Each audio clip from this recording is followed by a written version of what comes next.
Good morning students. एक बार फिर से ऑनलाइन क्लासेज में आपका स्वागत है। आज का जो मुख्य अपना चर्चा का विषय होगा वो है सॉलिड स्टेट, ठोस अवस्था। ठोसों के बारे में आप लोगों ने छोटी क्लासों में बहुत अच्छे ढंग से पढ़ा है, बेसिक कंसेप्ट आपने क्लियर किया है। बेसिक कैरेक्टर ठोसों के अंदर कौन कौन से होते हैं, ठोस पदार्थों में क्या गुण पाए जाते हैं।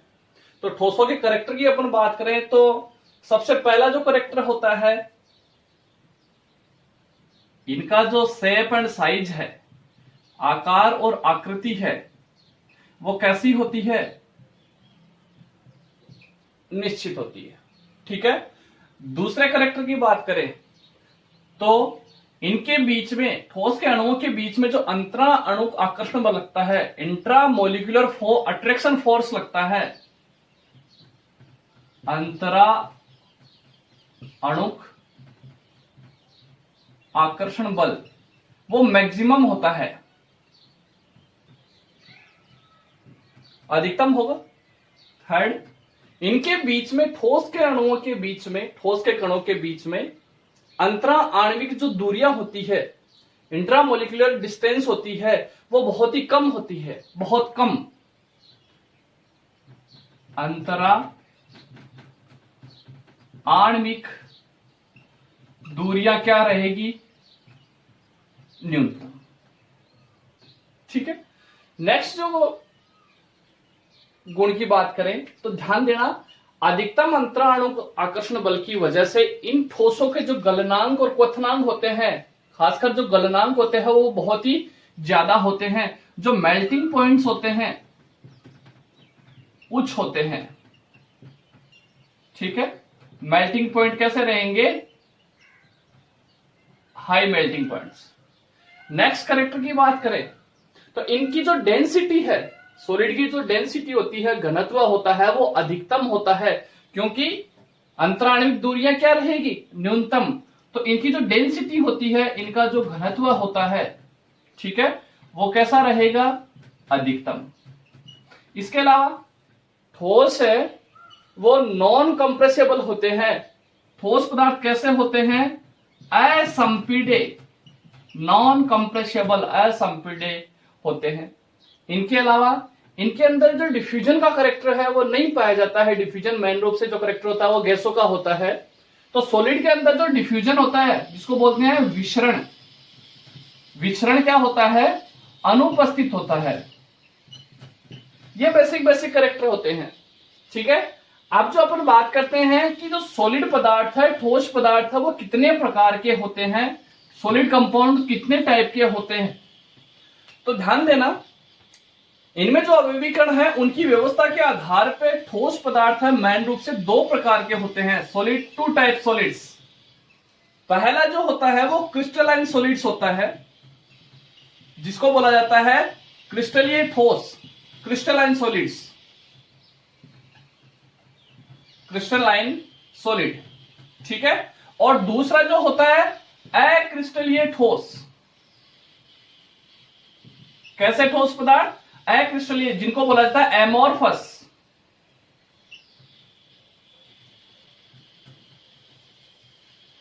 Amorphous solids. ठीक है। ध्यान देना, क्रिस्टलीय और अक्रिस्टलीय ठोस में क्या क्या अंतर होते हैं वो अभी मैं बता देता हूं आपको। करेक्टर ध्यान देना, इनका जो मेन जो डिफरेंस होता है वो ध्यान देना है। इनमें मेन से करेक्टर कौन कौन से पाए जाते हैं। सबसे पहली बात करें तो मैं एक एग्जांपल ही आपको समझा देता हूं, पहले एग्जांपल से ही समझेंगे इस चीज को। जैसे फॉर एग्जांपल अपन ले सकते हैं यहां NaCl, Fe लोहा, Ag, ठीक है, CuSO4। क्लियर बात। अक्रिस्टलीय ठोस के अंदर आप ले सकते हो रबर, सेलोफेन,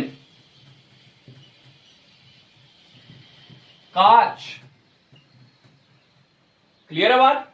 इसके अलावा पॉलीयूरिथेन ले सकते हो, लकड़ी ले सकते हो, पॉलीयूरिथेन, या फिर क्या ले सकते हो? लकड़ी ले सकते हो। अब देखो एग्जाम्पल के आधार पे इनके जो डिफरेंसेस है वो अपन बात करें। तो सबसे पहली बात, जो क्रिस्टलाइन सॉलिड्स होते हैं उनमें जो अवयवी कणों की जो व्यवस्था होती है, अवयवी कण का मतलब उसमें उपस्थित जो अणु है, परमाणु है या जो भी आयन पाए जाते हैं, उनकी जो व्यवस्था होती है वो निश्चित और नियमित होती है।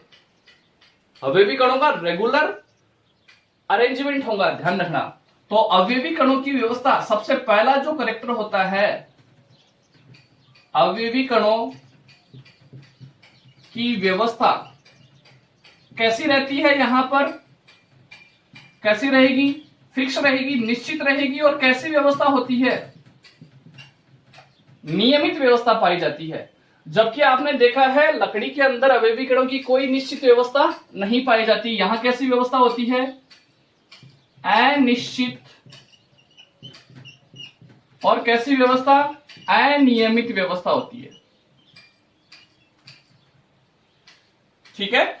दूसरे करेक्टर की अपन बात करें तो जो क्रिस्टलाइन सॉलिड्स है उनके अंदर आपने ध्यान दिया हो तो अवयवी कण हैं, उनके अंदर जो ये निश्चित व्यवस्था पाई जाती है वो लंबी दूरियों तक एक समान सीक्वेंस बना रहता है।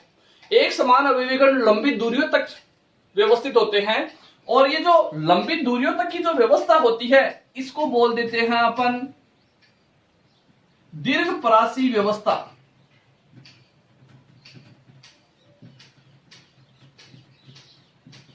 क्या बोलते हैं, दीर्घपरासी व्यवस्था। लॉन्ग डिस्टेंस तक इनमें जो अवयवी कण है वो एक निश्चित अरेंजमेंट में व्यवस्थित होते हैं, निश्चित सीक्वेंस में व्यवस्थित होते हैं। जबकि एमोर्फस सॉलिड के अंदर ऐसा नहीं होता है। इनके अंदर अवयवी कणों का जो निश्चित क्रम है वो छोटे छोटे भागों में बटा हुआ होता है। इनके अंदर अवयवी कणों की जो व्यवस्था है वो छोटे छोटे स्तर में होती है, लगातार नहीं होती है। इसलिए यहां जो अवयवी कणों की व्यवस्था होती है इसको बोलते हैं दीर्घ, यहां बोलेंगे इसको लघुपरासी व्यवस्था, शॉर्ट डिस्टेंस लघुपरासी व्यवस्था पाई जाती है। ठीक है। तीसरे जो डिफरेंस है उसकी बात करें तो ध्यान देना, ठोस पदार्थों के अंदर जो क्रिस्टलाइन सॉलिड्स है उनमें अवयवी कण की निश्चित व्यवस्था होने की वजह से, यहां ध्यान देना, इनमें विषम देशिकता का गुण पाया जाता है। यहां ध्यान देना, कैसा कैरेक्टर पाया जाता है, विषम देशिकता का गुण उपस्थित। यह सबसे इंपॉर्टेंट है, अभी पढ़ेंगे विषम देशिकता क्या होती है। विषम देशिकता का गुण पाया जाता है, जबकि इसके विपरीत इसके अंदर क्या पाया जाता है, समदेशिकता का गुण पाया जाता है। अब मैं आपको थोड़ा समझा देता हूं विषम देशिकता क्या होती है। कि आपने ध्यान दिया है कि जो क्रिस्टलाइन सॉलिड्स होते हैं उनमें अवयवी कणों का एक निश्चित सीक्वेंस होता है, एक फिक्स रेगुलर अरेंजमेंट होता है अवयवी कणों का। जैसे फॉर एग्जांपल अपन बात करें तो ध्यान देना, यहां A B A B A B B A B A, एक प्रकार से निश्चित व्यवस्था पाई जाएगी। ठीक है। अब निश्चित व्यवस्था पाई जाने की वजह से आप किसी भी दिशा में, सभी दिशाओं से जब इनके भौतिक गुणों जैसे श्यानता है, इसके अलावा चालकता, उसमें चालकता है, विद्युतीय चालकता है, अपवर्तनांक है, इनका जब मापन करते हैं तो आप किसी भी दिशा से माप लो, सभी दिशाओं में मान कैसे प्राप्त होंगे, अलग अलग। जैसे यदि इस दिशा से मापा जाता है तो यहां ये सीक्वेंस प्राप्त हो रहा है तो यहां अलग मान होगा। इसके विपरीत आप इस सीक्वेंस से इस दिशा से मापोगे, इस दिशा से जब आप इस दिशा से मापोगे तो देखो यहां पर बी बी बी बी का सीक्वेंस आ रहा है तो यहां अलग मान प्राप्त होगा। तो ये जो करेक्टर होता है अलग अलग दिशाओं में अलग अलग मान प्राप्त होने का, इसी को क्या बोल देते हैं, विषम देशिकता। जबकि यहां समदेशिकता, समदेशिकता का मतलब ये हो गया कोई निश्चित अरेंजमेंट नहीं होता है, इसलिए आप सभी दिशाओं से मापोगे किसको, जब उसमें चालकता है, अपवर्तनांक है, प्रतिरोधकता को मापोगे तो सभी दिशाओं में कैसा मान प्राप्त होगा, एक समान मान प्राप्त होगा। एक समान का मतलब सब जगह इर्रेगुलर अरेंजमेंट है तो मान कैसा होगा, इर्रेगुलर मान ही प्राप्त होगा। तो इस गुण को अपन क्या बोल देते हैं, समदेशिकता बोल देते हैं। तो ध्यान देना, एमोर्फस सॉलिड या अक्रिस्टलाइन ठोसों में क्या पाया जाता है, समदेशिकता, जबकि क्रिस्टलाइन सॉलिड में पाया जाता है विषम देशिकता। इसके अलावा चौथे गुण की अपन बात करें तो इनका जो शीतलन वक्र होता है, इनका जो शीतलन वक्र होता है वो कैसा होता है? असतत होता है। शीतलन वक्र किसके बीच होता है? ताप और किसके बीच में? समय के बीच में। तो इनका किस प्रकार से प्राप्त होगा? ध्यान रखना, शीतलन वक्र इस प्रकार से अलग अलग पॉइंट्स प्राप्त होंगे शीतलन वक्र में। इसका मतलब क्या हो गया कि जब इन क्रिस्टलाइन सॉलिड्स को गर्म किया जाता है तो ध्यान देवो कि एक निश्चित ताप पर ही ये सॉलिड अवस्था से डायरेक्ट किसमें कन्वर्ट हो जाएंगे? लिक्विड अवस्था में कन्वर्ट हो जाएंगे एक फिक्स बिंदु पर। इसलिए इनके गलनांक कैसे होते हैं? निश्चित। जबकि इनके अंदर जो शीतलन वक्र कैसा होता है वो कैसा होता है? सतत प्राप्त होता है। कैसा प्राप्त होगा? सतत। क्यों? आप प्लास्टिक को गर्म करेंगे तो जैसे ही गर्म करना स्टार्ट कर देंगे तो प्लास्टिक धीरे धीरे पिघलना स्टार्ट कर देगा। ठीक है, इसका मतलब कैसा हो रहा है कि तापमान के साथ साथ ये अपनी अवस्था में क्या कर रहे हैं? परिवर्तन कर रहे हैं, लगातार परिवर्तन कर रहे हैं। तो टेम्परेचर, ताप और समय के बीच में इधर जो आरेख खींचा जाएगा वो कैसा प्राप्त होगा? इस प्रकार का आरेख प्राप्त होगा, सतत आरेख प्राप्त होगा। प्लास्टिक को गर्म करते हैं तो वो शुरुआत से ही धीरे धीरे पिघलना स्टार्ट कर देती है और जब उसका अंतिम बिंदु आता है तो वो पूर्णतः क्या हो जाती है? पिघल जाती है। जबकि इनके अंदर ऐसा नहीं होता। इनके अंदर क्या होता है, जब इनको गर्म करना स्टार्ट करोगे तो जब तक इसका गलनांक बिंदु नहीं आता है तब तक ये सॉलिड अवस्था में ही बनी रहेगी। तो एक फिक्स बिंदु पे जाके पिघलती है। इसकी वजह से इनके जो गलनांक है, क्रिस्टलाइन सॉलिड्स के गलनांक है वो कैसे होते हैं?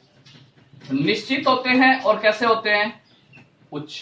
जबकि इनके जो गलनांक है, इधर गलनांक की अपन बात की जाए, मेल्टिंग पॉइंट की बात की जाए तो क्या होते हैं? कैसे होते हैं? अनिश्चित मेल्टिंग पॉइंट होते हैं। क्लियर?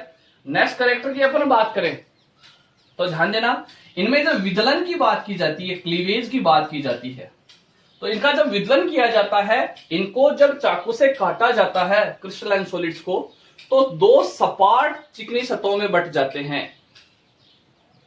दो समान सपाट और कैसी सतह? चिकनी सतह में विभाजित हो जाते हैं ये। क्लियर? जबकि इनके अंदर आपने देखा है कि आप नमक के क्रिस्टल को काटोगे तो दो समान भागों में बट जाएगा वो। इसके विपरीत एमोर्फस सॉलिड्स के अंदर क्या होता है? अभिवी कणों की कोई निश्चित अरेंजमेंट नहीं होता है। इसकी वजह से आप जब इनको काटोगे तो ये छोटे छोटे भंगुर होकर के छोटे छोटे टुकड़ों में बट जाता है। जैसे आपने देखा कोयला देखा है, सॉलिड है। कोयले को आप काटोगे तो वो छोटे छोटे टुकड़ों में क्या हो जाएगा? भंगुर प्रकृति की वजह से छोटे छोटे टुकड़ों में टूट जाएगा। तो यहां ध्यान रखना, इनमें जब विदलन की बात की जाती है तो ध्यान रखना असमान छोटे टुकड़ों में विभाजित हो जाता है। क्लियर? नेक्स्ट जो कैरेक्टर की अपन बात करें, एक सातवां, तो ध्यान दो, इनके अंदर अवयवी कणों का एक निश्चित व्यवस्था पाई जाएगी। क्लियर है बात यहां पर? इसकी वजह से इन्हें बोला जाता है वास्तविक ठोस। क्या बोला जाता है? वास्तविक ठोस। तो इन क्रिस्टलाइन सॉलिड का एक नाम और ध्यान रखना, इन्हें कहा जाता है ट्रू सॉलिड्स। क्या कहा जाता है? वास्तविक ठोस कहा जाता है, ट्रू सॉलिड्स है। जबकि इनके अंदर बात की जाए तो इनमें अवयवी कणों की कोई व्यवस्था नहीं होती है। ठीक है, ये ताप के साथ साथ क्या हो जाती है? अपनी स्थिति परिवर्तित करते रहते हैं, भौतिक अवस्था परिवर्तित करते रहते हैं। इसकी वजह से इन अक्रिस्टलीय ठोसों को ध्यान देना क्या कहा जाता है? आभासी ठोस। क्या कहा जाता है? आभासी ठोस। सुपर कूल्ड लिक्विड कहा जाता है, लिक्विड कहा जाता है, या इन्हें अतिशीतित द्रव भी कहा जाता है। दूसरा नाम क्या है? अतिशीतित द्रव है।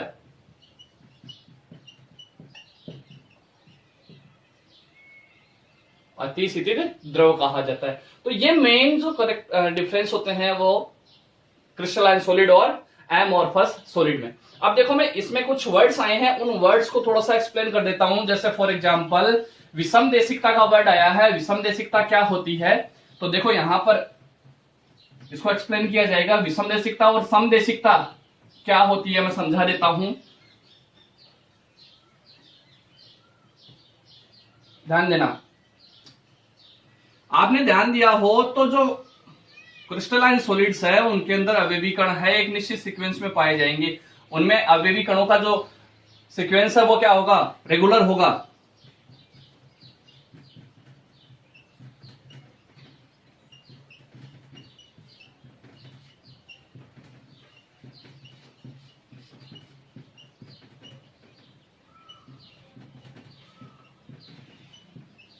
एक फिक्स सीक्वेंस हो गया यहां पर, ठीक है।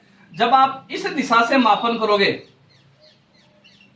किसका, चाहे आप अपवर्तनांक माप सकते हो, उसमें चालकता विद्युत चालकता माप सकते हो, या फिर यांत्रिक सामर्थ्य माप सकते हो, तो ध्यान देना यहां अलग मान प्राप्त होगा, यहां सीक्वेंस अलग है। जबकि आप इसके सापेक्ष इस दिशा से मापो, इस दिशा से आप मापोगे तो आपने ध्यान दिया यहां सीक्वेंस दूसरा प्राप्त हो रहा है, ए का सीक्वेंस, तो यहां अलग मान प्राप्त होगा। तो ये जो अलग अलग दिशाओं में अलग अलग मान प्राप्त होता है, इस करैक्टर को अपन क्या बोल देते हैं, विषम देशिकता। इसके विपरीत जब अपन एमॉर्फस या अक्रिस्टलीय सॉलिड की बात करें तो वहां कोई निश्चित सीक्वेंस नहीं होता है।